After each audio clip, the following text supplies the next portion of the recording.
What is up, Gas Money Nation? It's Robert and Austin with the Inside Gas Money podcast, and today we have two very special guests for our latest episode in our Gas Money Mentions series. In this series, we interview business owners, entrepreneurs, and professionals to gather insights about their journey and, more importantly, generate valuable learning opportunities for young adults who are passionate about entrepreneurship. Today, we have the pleasure of hosting Madysen Howard and Macy Maiocco, who are the co-founders of Emmcee, the very first online marketplace that connects vendors with Greek life event planners. Madysen and Macy first got the idea for Emmcee during their time in Chi Omega at Florida State University, where they realized there was no easy way for Greek life event planners to connect with local vendors. So, they set out to create a platform where people can save time, stress, and money through Emmcee's innovative approach to event planning. Through Emmcee, anyone can throw their own professional events, and professionals can use their subscription to take their events to a whole new level. As always, we hope you guys enjoy this episode, get some learning opportunities from it, and if you have a business of your own, always feel free to reach out to us and hop on the podcast yourself. Now, without further ado, let's welcome Madysen and Macy.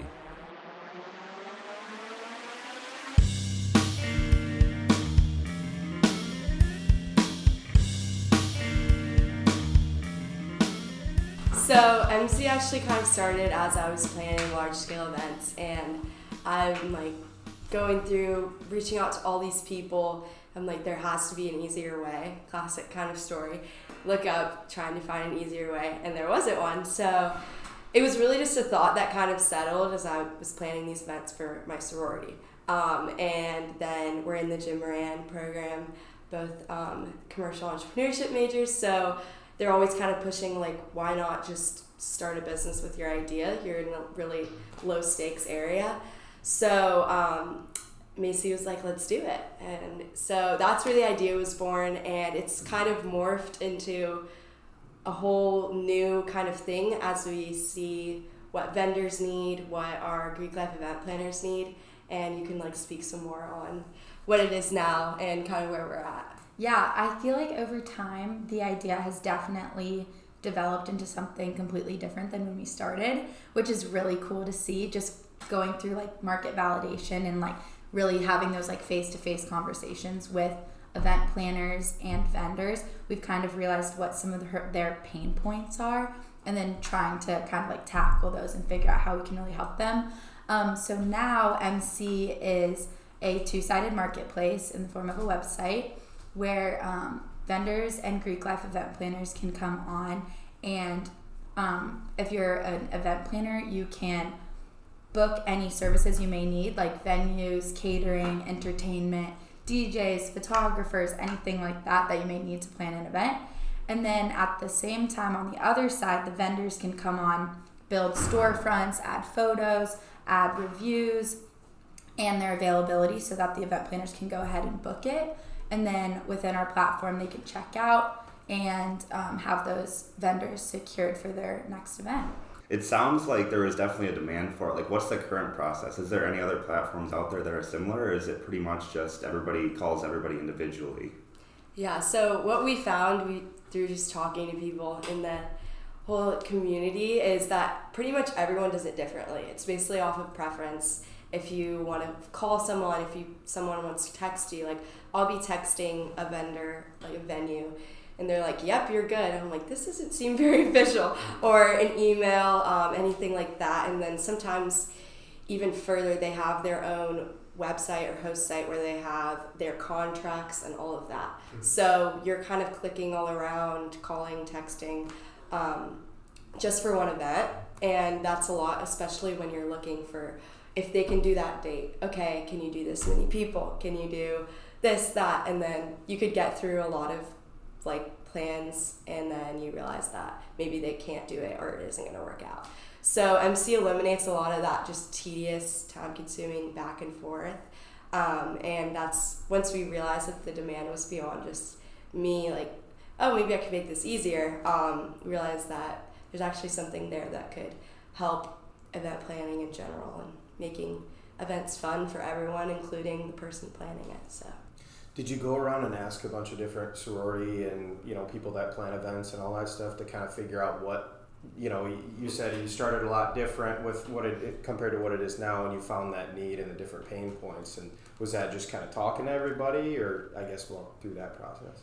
Yeah, we definitely spent a lot of time on the market validation piece of it because we wanted to make sure what we were putting out there was something people were actually interested in. So yes, to answer your question, we sat down with, there's 17 sorority chapters here at FSU, and we texted every single one of their social chairs or like event planners within those sororities, and not everybody responded, but it was okay. We got probably about half of them to respond, and we set up either phone calls with them, or we really wanted to get face-to-face with them. Most of them were in-person interviews, and not even interviews I'd call, more like conversations, just saying, you know, like, what are some of your favorite parts about event planning? What are some of the worst parts about event planning? Like, what would you change?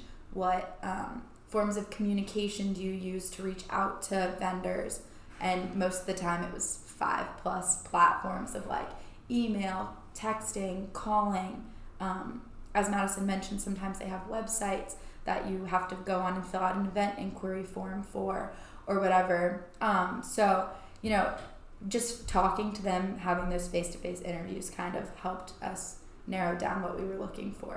And then same with the vendors too, I'm sure, right? To figure out that side as well. Yeah. And showing that you can kind of figure out how to put everything in one place to make it easier for both parties. Exactly. Yeah, that was a huge thing for us because obviously we're not vendors, and a lot of vendors or the people we're working with are middle-aged. Like we're not in the same headspace as them, and that's their career. So sitting down talking with them, we realized they're like very almost desperate to get connected with all of these people planning events, but there's no really way that you can because these girls are rolling in and out every year. So I'm planning the events for Kyo right now, but in a couple of months someone completely different will be doing it.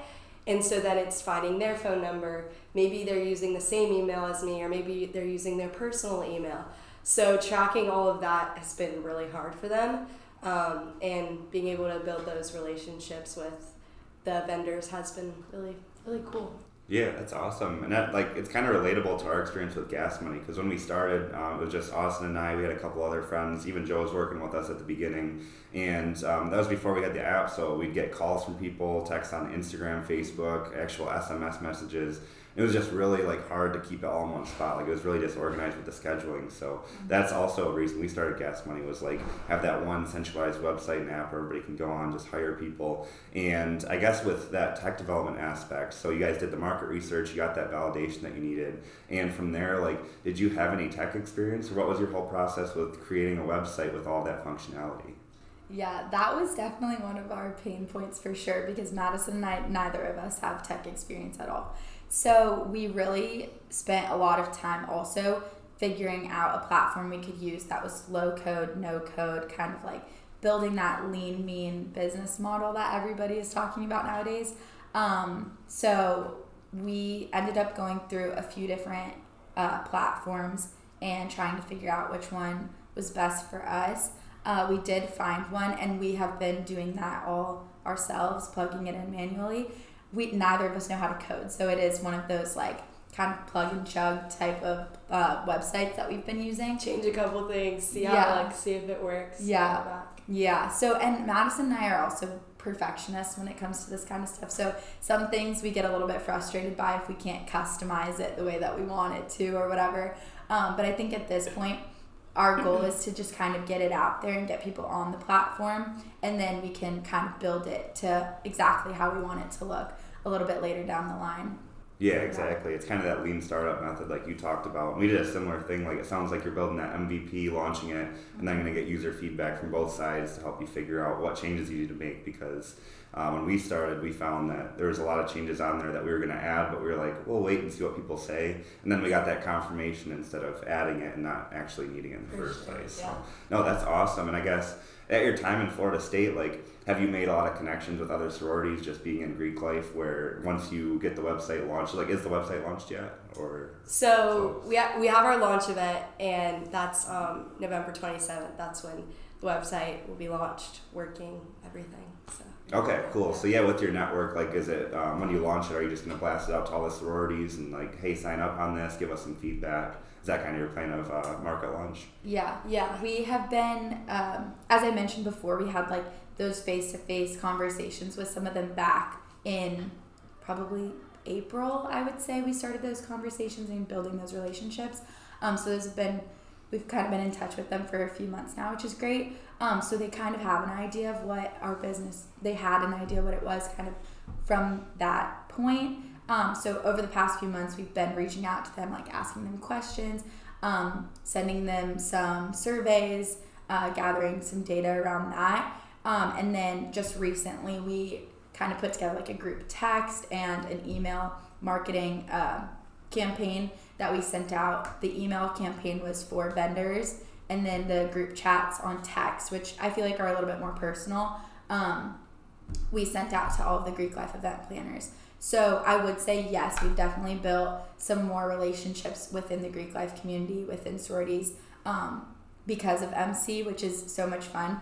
I was just at a different sorority philanthropy event 2 nights ago at a sorority here on campus, and I ran into the president, and she was like, "Oh my gosh, Macy, like our 2 Greek life event planners are here, our philanthropy chair and our social chair. I'd love for you to meet them." So I got to meet them in person too, which was awesome.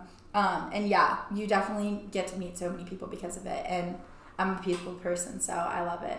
Yeah, definitely. And through that, we've made so many connections, just like with Gas Money. We've only been in business a couple of years, like I think going on 3 or 4 now, but the people we've met have been amazing. And with you guys both at the JMC studying, I'm sure you've met tons of mentors, professors. Like, are there any certain mentors that have really helped you so far? Definitely. Yeah, for sure. John Breed is the best. I don't know if you've gotten the pleasure of meeting him. I'm sure you have. Yeah.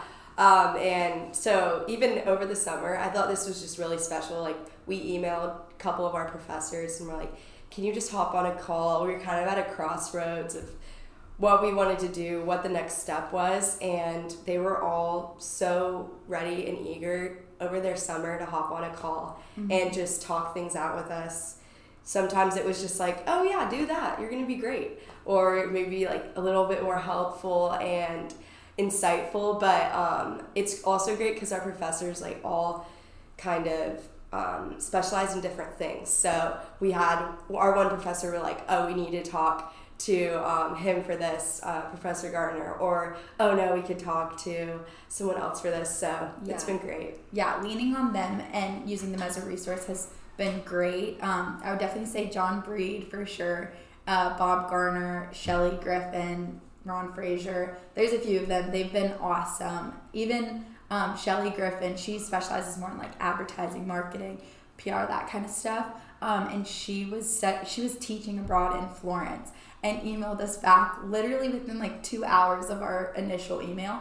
And she was like, hey girls, I'm in Italy, so I'm 6 hours ahead, happy to jump on a call tomorrow. And she was like Zooming us from her apartment in Italy. And we're like, how is she doing this right now? Like, I can't believe she took the time out of her, kind of like study abroad experience or teach abroad experience to talk to us for a bit. It was awesome. So they definitely go like above and beyond to help us, which is so helpful. They're the best. Have you guys always had this motivated drive factor to both of you, in your personality? Because obviously you're in, you're going to school, basically you're in the gym or in college, all that stuff.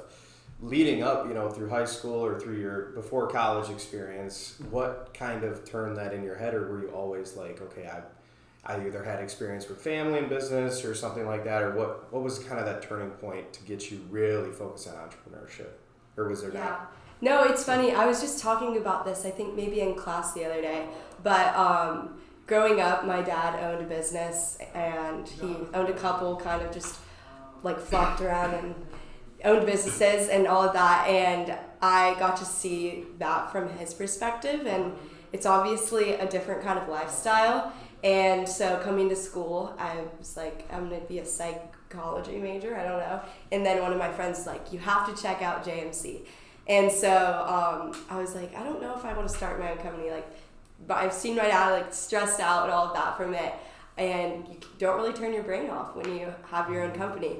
And so then I just like fell in love with entrepreneurship and realized that it was actually like such a great fit for what I want to get out of life and like how I want to be challenged in my career, personally, mentally, everything. So I think that was kind of a big turning point for me once I realized it's not some like lofty idea, being an entrepreneur or whatever, and having these professors that are willing to guide you, and also like-minded people, especially students to talk to, like y'all and so many people. But yeah, that's kind of been my more recent realization, I guess. Yeah. I guess in my perspective, throughout high school and everything, in middle school, I guess, I've always just liked to be busy and like keep myself busy. So I always had, like jobs throughout school, or I was always like jumping into shadowing opportunities to explore different industries, and then having internships over the summer or whatever it may be. So I feel like I was always trying to do something and stay busy and just like stay learning. That's something I've always enjoyed. I think with Emmcee in particular, when Madysen came to me with the idea of it, I was like, okay, yes, like I've been wanting to start something. I started a little like mini startup a couple of years back. It was like a mini baking business. Did not go well. I had fun with it, but it wasn't anything I wanted to stick with long term. So when Madysen told me the idea, I was like, this is totally something I could see myself doing for a while. Like way more interested in the event planning industry than, the baking world. So I was really excited to jump on that. And then I think also you guys can probably relate to this too with gas money. Whenever you put in a lot of work towards your company, you don't always see rewards when you're putting in all this time and effort. So it can kind of like put you down a little bit sometimes. But when you have those moments where you have those tiny little like celebratory like successes, it like fuels me to keep going. And then I just keep thinking about like, I don't know, for example, we applied to the FSU Jim Moran micro grant, for example, and we ended up winning that, which was awesome. And we were like, okay, we have some funds behind this, which is awesome. Even just people thinking like your idea is good, it's so rewarding. And I feel like that in particular, like definitely keeps me going. But not to mention there are the challenges too, so. Yeah, definitely. And that's something we've noticed too when we started. Like you said, it's a ton of work being an entrepreneur, and it's always connected to you. But the one thing that's really kept us going is the passion behind it, like believing in the vision for the future. And more importantly, and I'm sure you guys can relate, and we'll touch on that, just having the partnership aspect. Like I could not imagine going into business alone. So like for you guys, are there like certain strengths and weaknesses that each of you have and kind of use each other to motivate and coordinate each other? Absolutely, yeah. This is something like you said, biggest blessing. Just being able to have someone that like fills your gaps. And it's funny because I don't know if you guys were very like thought out. Oh, like he would be a good partner because of this, this, and this. Because we definitely didn't. We were just like, hey, this seems like a fun idea. Let's see how far we can take it. But it's worked out like really beautifully, honestly, because I'm very visionary, big picture, kind of like creative in every like different outlet, and then Macy brings me back down to earth, and like sometimes I bring her a little further away. So I think it's been cool, and a partnership is just amazing. And especially like you could probably speak more to our specific strengths and weaknesses, but there's just been so much growth as like a partnership, and then you just learn how to do business with people. Yeah. And that's a lifelong skill, so. Yeah, I will say also like being a full-time student at the same time, you also have like all of your classes and exams, and we're in a sorority too, so we have sorority events and functions and stuff going on, and then also working on your business. Like it's a lot going on, and it can be hard to kind of balance it all at times. So when I don't know, maybe one of us is more busy than the other, it's like helpful to pick up each other's like slack in a sense. I wouldn't even say we're like slacking, but some people are just more busy than others. So kind of like having that partnership and keeping each other on track is so helpful too. But yeah, I definitely think over time we figured out, we each have different strengths and weaknesses. And as Madysen mentioned, like I think more like methodically through the process of like, okay, what are the steps we can take to get to Madysen's big idea, So I don't know. Yeah, it's been a great partnership, great learning experience. We've been working so well together. I don't think we've ever gotten into an argument or anything, which is so nice. Yeah. So yeah. It'll probably happen at some point, but yeah, we've been through some craziness, that's for sure. That's good though too, because if you agree on everything, then there's never any kind of outside perspective then at certain points. So having that other perspective, even sometimes just playing like devil's advocate, just to make the other person think through what they're trying to explain to you, it can be really, really good. Have you guys always been friends, or did you start to become friends because of this? So I guess kind of. Yeah. We really became close, honestly, through Jim Ryan. We have every class together. So that just molded us together pretty quick. And then, from there, like, we spend pretty much all of our time together, whether it's MC class or whatnot. And we do enjoy each other's company, so that's good. But I think it's been really cool. Another thing that, like, I feel like you don't hear a lot about is how you can have a friend that you can also be a partner with. It's always like, don't do business with friends. And like for us, I think sometimes it's a struggle, but turning off that like MC switch and just being friends and doing normal things is great. And like, I think that speaks a lot to how we still care about each other at the end of the day, even like beyond MC and all of that. But yeah.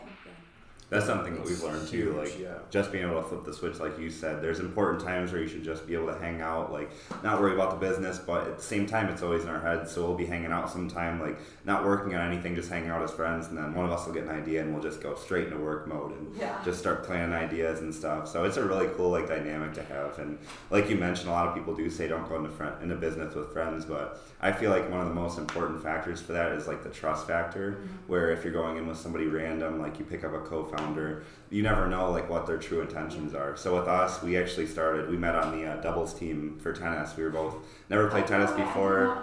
It was I was a freshman, he was a sophomore in high school, and then we just somehow got matched up as doubles partners, and we ended up being a pretty good team. Like we started out pretty bad. Like it was we were the lowest on the varsity team, but we made varsity just because there was a spot. They were trying to fill a spot. I would say we didn't actually make the team, but but with that, it's the fun thing about it is it makes business more fun, and I feel like a lot of times for us, we'll be working and we don't even see it as work. Like we're just hanging out, brainstorming. Have you guys seen that too? Oh, definitely, yeah.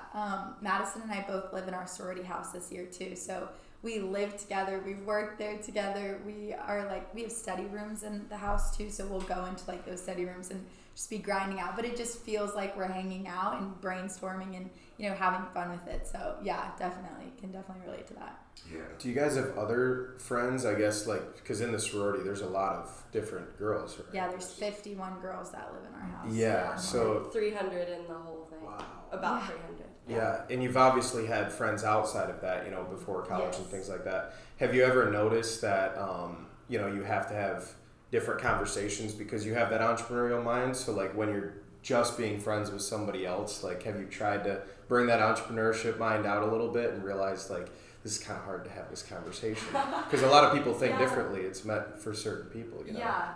No, that's really interesting, and I think it's great because we have a huge group of girls who are like so gung-ho. They're like, how's MC doing?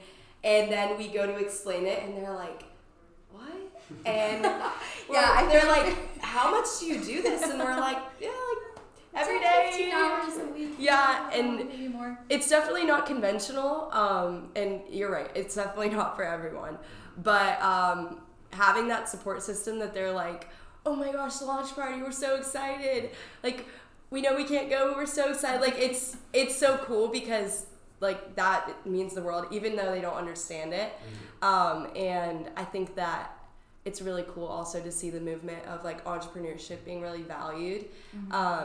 Whereas like a lot of our friends are going into different career paths, and it's just cool to be able to see like our friends are in nursing school and we could still like sit down and talk about our completely different passions and careers, but support each other. So I agree with that, and also it can definitely be, I guess, challenging talking to them about it because some of our friends or actually a lot of our friends are going to grad school too. So going out into like the business world, the working force, everything, it's just like they don't have that concept yet. Whereas we're we're like on the other extreme of it. They're going to be in school for another 2 to 7 years probably, and then we're not even necessarily joining the workforce, but like building a company. So it's just like, it's completely different ends of the spectrum, which is interesting to talk about. But we do have a great support system behind us, which is really helpful. I guess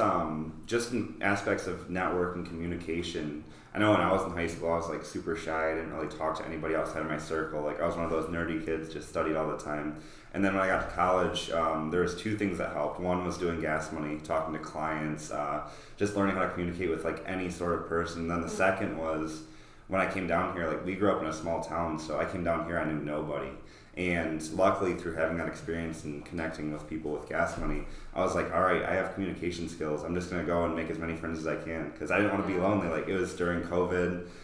There was no classes. They were all online. So those skills that I'd learned and just being able to talk to anybody in any situation helped me, like, build up an awesome friend group here. So in your guys' experience, did you have, like, good communication skills before getting into college? I guess, like, obviously it's a spectrum. To what degree did starting this business and like setting up events, coordinating with people, how did that help your communication skills, and how many new types of people have you been introduced to through it?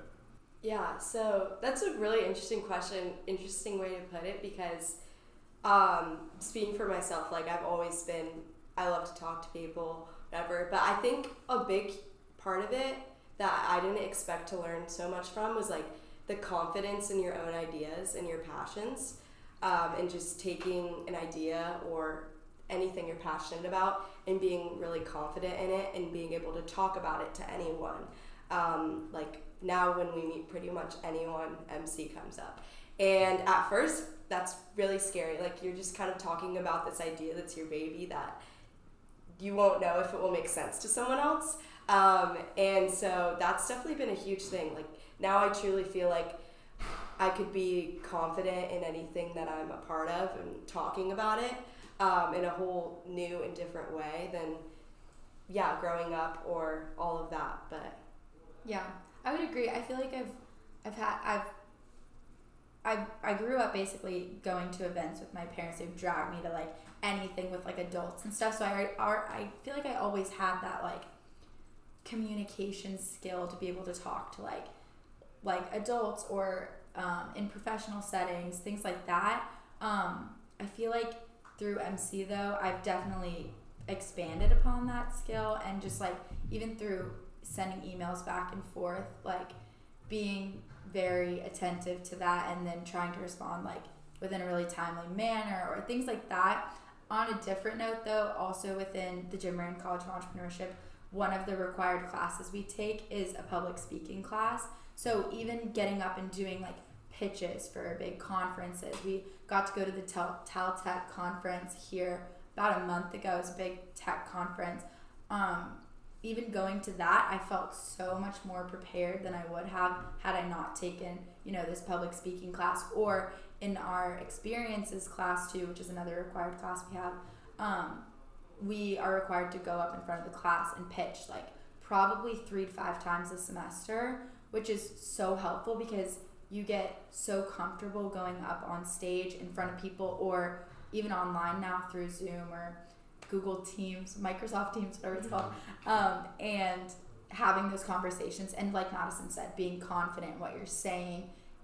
At the end of the day, your business the best out of anybody else. So even though it can be nerve-wracking sometimes to, get up in front of a crowd and speak or whatever it may be, I feel like just at the end of the day, knowing that, you know your business the best, and kind of like our school and our life experiences have prepared us well for those experiences, I guess, if that makes any sense. Yeah, definitely. And no, that's awesome. Have you guys learned any organizational skills, or were you always, I feel like girls are a lot more organized than guys.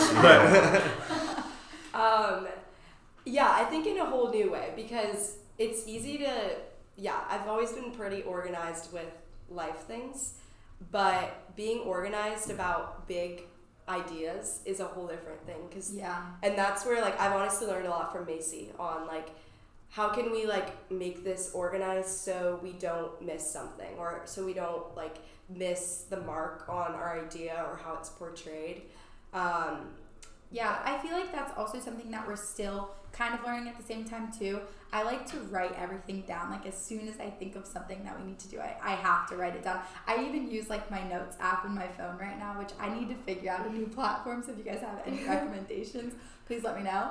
But yeah, I think another thing is like, since we are partners, like writing down all this stuff, it's like, or all the tasks we need to get done. It's like, okay, we have them all written down, but then at the end of the day, like my thing is I need to know which things I'm doing, which things Madyson's doing, which things we're working on together. Otherwise, I'm afraid they won't get done. So just kind of like delegating and figuring out between the two of us, like which things each of us are going to work on and tackle so that everything gets done in like a timely manner. That's like a big thing that we're still working on too. But do you guys have any tools that you use? Yeah. So we use Google Workspace, which has been awesome for us. Like, Okay.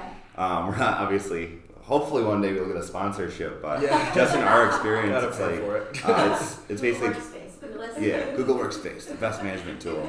But they have like the Google Calendar. You can put on like you can do collaborations. Like it's all on the cloud, which is nice because Austin's in Michigan. I'm here in Florida, so it's hard to like coordinate things since we're always doing video meetings and stuff. But with Google Workspace, you can make like your own task, make a checklist from it, and then like automatically put it to a spreadsheet. So we've got like different spreadsheets for our tasks that we're doing. We've got the Google Meet software, like it automatically allows you to record unlimited videos. So with us, we're doing the podcast. That's really helpful. Yeah. And then there's also a tool called Trello that we've used a little bit, and it basically gives you different boards you can create. So yeah, it's Trello. And a lot of shout outs. I know. Yeah, I mean, whoever's listening too, these are both great scheduling managers. And basically with Trello, you can create different boards. So like we have a board for our marketing, like our posting schedule. We have a board for the podcast. We have a board for the budget aspect of our company, the management aspect, the job aspect. So each of these boards, you can have separate tasks, and there's like, it's divided into like assign or like idea, assign tasks, in progress, completed, and then tasks that don't have questions. You can like edit it however you want. To show the progression of so it's kind of cool. Like it's almost satisfying. Totally we need to, like literally right after this video.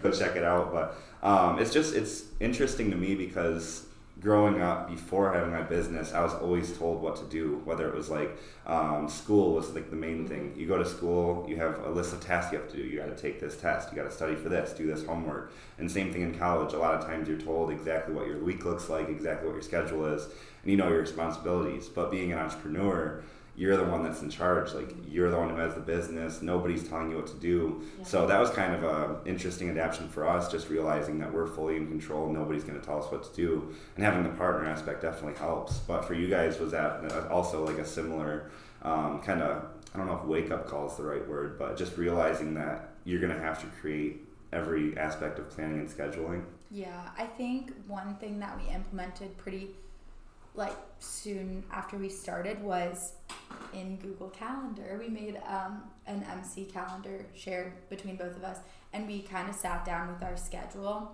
at the beginning of the semester and figured out, okay, we have class this time, which it's helpful that we have class at the exact same times.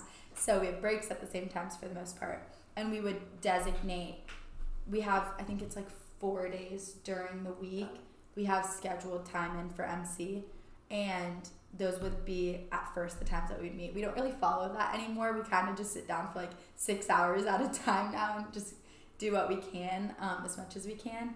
But I definitely think implementing those like blocks in your schedule to plan that out helps a lot, because I am not a routines person, but I like to plan out my weeks kind of ahead of time so that I am getting like that stuff done, making progress towards Emmcee and all of that. What would you say?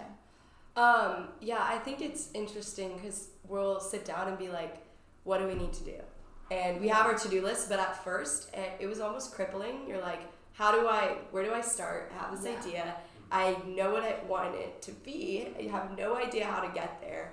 And then believing like in the idea enough, believing in each other enough to be like, okay, we can do it. These are the steps we need to take. And it's so funny because we've probably been working on this for 6, 7, 8 months. And that's just been working on it. So we're about to launch, but you're in that state where it's like, we've done all these things and we have, like, we're working so many hours and not seeing, like, it's not to the public yet. So I think that, having that, like, different kind of mentality if you're not being told what to do it's like a really great life skill that. For sure, yeah. I think another thing we implemented was kind of like at the beginning of the week, or at least we tried to make it at the beginning of the week, we'd kind of set like those weekly goals for ourselves too, so that during those meetings we're a little bit more productive. Yeah, goals are huge.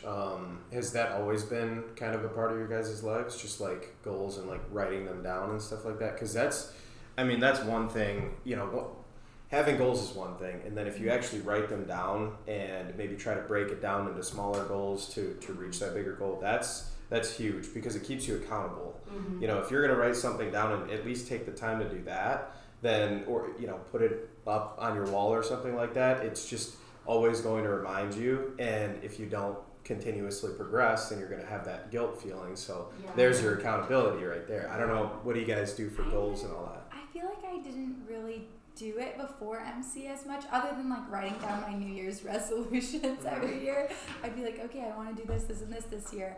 But in general, no. I feel like I was a planner girl in high school. Like, I had my planner, I'd write it down every single day what I had going on, but not necessarily in the form of goals. It was more just like to-do lists. I think Emmcee definitely has made me build that skill for sure. And like big dream goals. Like, it's cool to be able to have those. And I think a huge thing for me to add off of that is like telling people your goals. It's really scary, but then you have people like, even if they're just asking, that's accountability. And so once we started telling people all about Emmcee, I was like, wow, this is a huge goal and it's real. And now people know about it. So definitely that was a huge, I think, turning point. Yeah, I feel like it's almost like that. I mean, people always say it, but like the fake it till you make it kind of thing, when you're talking about it enough and you're saying these things, like maybe we're not at that total like completion point of an element of Emmcee, but we're talking about it and it's like already in the works, but we're not like totally finished with that yet. Talking about it definitely helps like light that fire.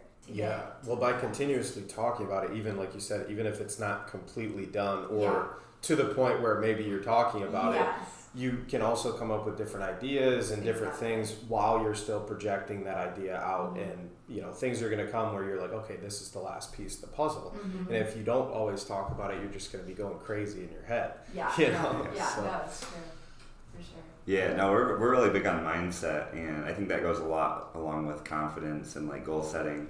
And when we first started, we would always talk about like, hey, like we're going to try and grow this as much as we can. Like when we first had the idea for the app, and we thought automatically as soon as we launched this app, everybody's going to use it, which was a good thing to have in mind, but it definitely wasn't realistic. Like we launched the app and then we were like, oh, we actually have to like work to get these people to sign up for it. So in a way that was kind of like some sort of failure in our part. But I think a big theme of entrepreneurship that's so powerful is just the having that willingness to fail so then you can keep pushing forward. And I guess in your guys' experience, have you had any like failures so far or shortfallings where you wanted to achieve something, you didn't get close to it, but then you learned kind of how to pivot and overcome that?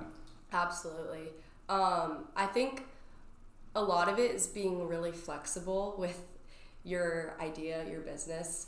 We actually really were like, this needs to be an app at first, and then it's not an app, it's a website.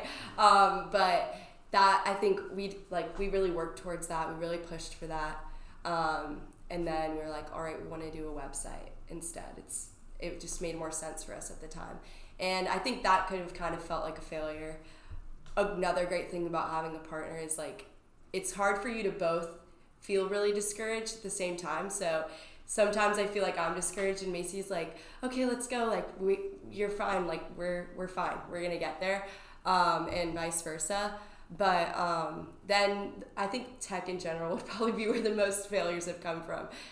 Even those website platforms, we would like build out something and then be like, wait, we can't do this one thing that we need to do on this platform. So that would probably be like our biggest source of, we'll say like learning lessons. Yeah, more like learning lessons for sure. I think one of the most important characteristics of being like an entrepreneur is like the problem solving mentality, because when you do run into those like little hiccups or like obstacles along the way, it's like, okay, are you gonna just kind of like give up and be done, or are you gonna keep pushing and like actually keep pushing towards those goals and make them happen? I think Madysen is great at problem solving. She's had a lot of previous experience in her career, and I guess I would say I am too, but I think we have experienced some of those minor hiccups. There's probably going to be more along the way for sure. There will be. But yeah, I think we're pretty good at like figuring out a way around them. And I wouldn't even say that the app necessarily was like a failure, because we do have plans in the works to build one pretty soon, which is exciting. But yeah, at the time, the website just made more sense for those us. pivots, like you have to be willing to bend a lot. Yeah. Especially with the lean startup model, like trying to save as much money. Mm-hmm. We took the route of building out the mobile apps and the website at the same time, which ended up being a lot more expensive. We probably could have saved so much money just doing the website first. And it would have worked. Like some of our clients still use our website today, even though we have the mobile app. So I think you guys are approaching it a very good way.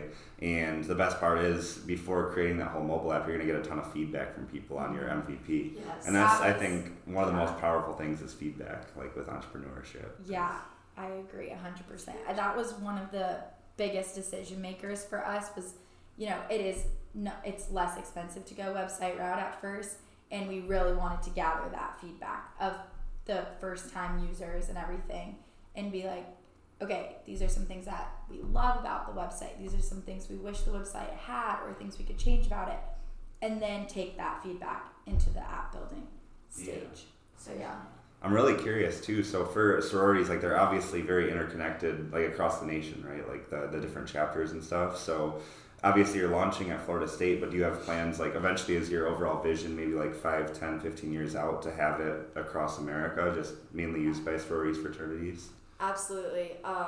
It's really cool because things do spread quickly amongst Greek life, and like you talk to your friend at UF and she's a social chair, and then they're like, wait, that would be so great.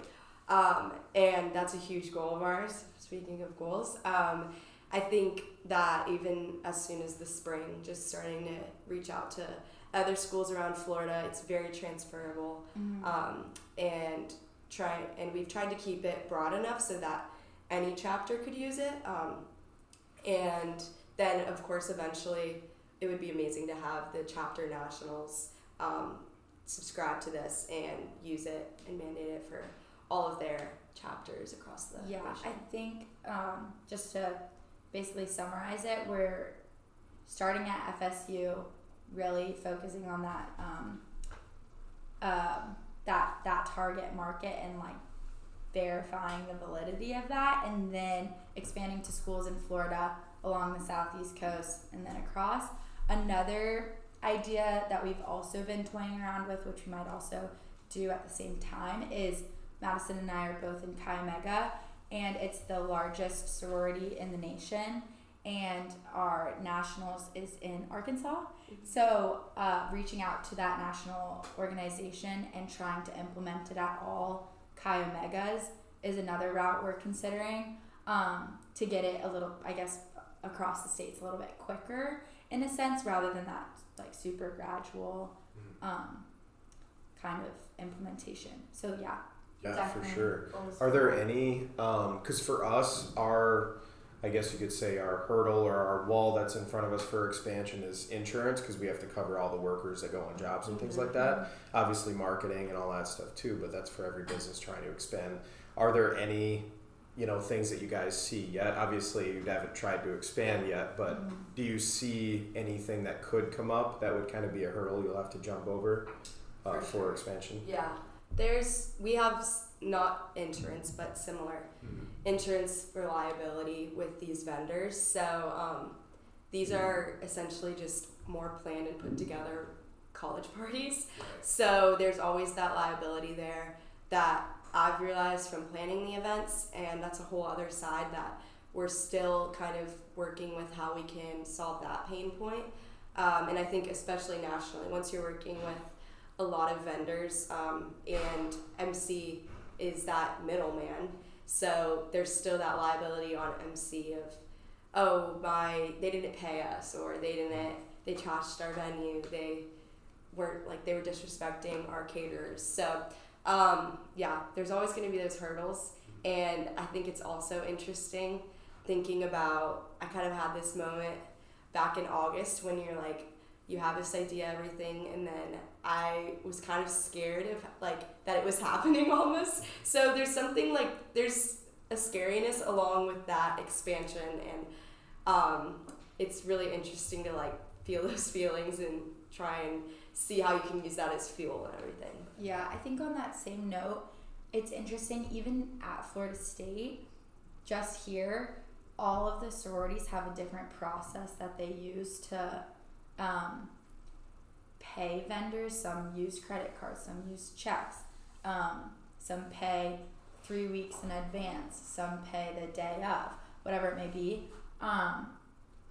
So I think another obstacle that we may run into, which we'll try to mitigate as much as we can, another obstacle would be kind of figuring out all of those different processes that people use, that event planners use, so that we can make sure that our platform includes all of those. I think that will probably be something that we may run into, but problem solving. Yeah, exactly. And then I guess just Emmcee in general, how'd you come up with the name? What was the process behind it? Yeah, so we at first were starting event planning in general. We've since narrowed in on Greek life event planning, but we wanted to make sure that the event planner kind of felt like the host of the event.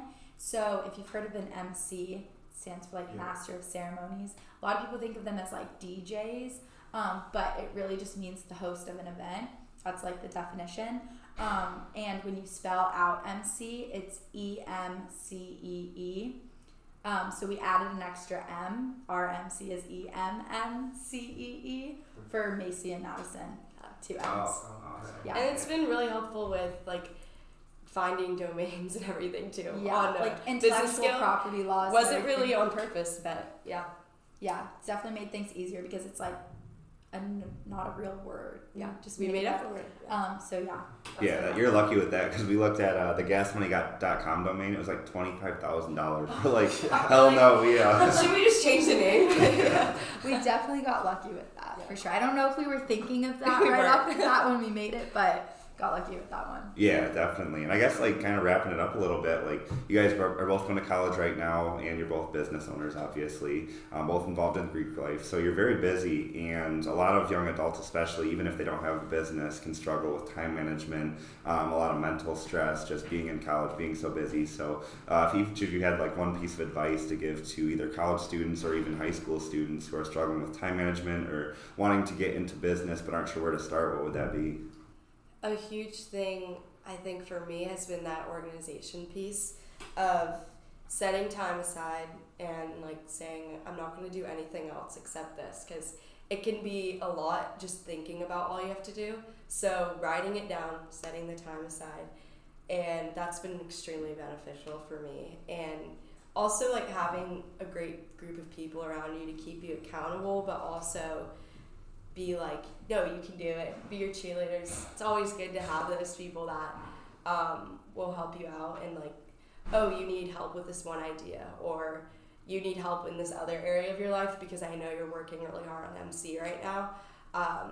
It's always really special to see those people step in. Yeah, my answer would be honestly pretty similar. I just love writing things down. When I get super overwhelmed and super busy, I make a list of it. I number the order of importance, kind of things to get done. And I'll take a step back and be okay, I can do this. It's not overwhelming. I got it. I think the other piece though is kind of just not being afraid to reach out to people, whether it's adults, friends, whatever. Any connection's a great connection, and just putting yourself out there will definitely help you out in the long run. I think even at FSU, students will get a little nervous about applying for grants or staying after class talking to a professor, but they're there for a reason. They want to actually help you.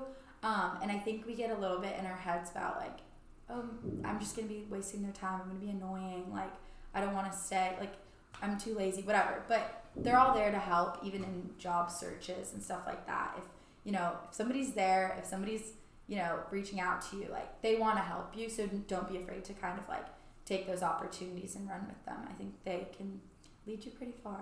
Yeah, no, that's great advice. So. Yeah, that's huge. I mean, that's awesome that you mentioned that, because I feel like a lot of people our age too, even just not specifically, school staff, just reaching out to other people that you want to connect with that maybe in the same industry, or somebody you look up to, even a social media influencer, just DM them, you never know. All they can say is no, or all they can do is not respond. So you never know how they're going to lead you in the right direction in life. So that's amazing. Thank you guys for coming on. Socials. So drop, do some shout outs for where everybody can find you guys. Yeah. Website. We're on Instagram, Emmcee.events. Our website is emmcee-events.com. It's going to be launched on November 27th. So a week from Monday. Yeah, so keep an eye out. Yeah, you guys are doing a launch party too, right? Yes, we so are. Anybody who's listening who's at FSU. If you are a vendor or a Greek life event planner, know someone in the Tallahassee lead area. them to our Instagram. Yes. Yeah. Awesome. Well, thank you both so much for coming on today. And like we always say at the end of our podcast, go get that gas money.